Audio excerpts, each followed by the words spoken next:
দীর্ঘ সময় সম্পর্কে থাকার পর বেটার অপশন পেয়ে মানুষটাকে ছেড়ে দিচ্ছেন।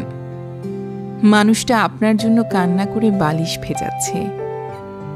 আপনার শত শত অবহেলা পাওয়ার পরও পাগলা কুকুরের মতো আপনার পিছনে ছুটছে।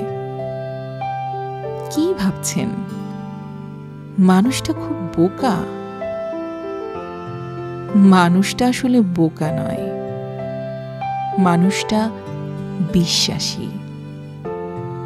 মানুষটা আপনার প্রতি আসক্ত। আর তাকে ঠকিয়ে নিজেকে কি ভাবছেন? অনেক বড় চালাক আপনি। একটা কথা মনে রাখবেন, সব ভালোবাসাই কিন্তু ভালোবাসা থাকে না। দেখবেন জীবনের কোনো এক পর্যায়ে বেটার মনে করে যার কাছে গেছেন তার কাছে মাথা গোজার ঠাঁই খুঁজে পাচ্ছেন না। আপনি যেরকম করে ওই মানুষটাকে ভেঙে চুরমার করে দিয়ে এই মানুষটির কাছে এসেছেন, সেই একইভাবে এই মানুষটি আপনাকে ভেঙে চুরমার করে দিবে।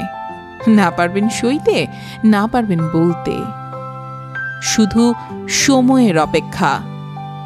পার্থক্য শুধু একটাই, আজ আর কাল।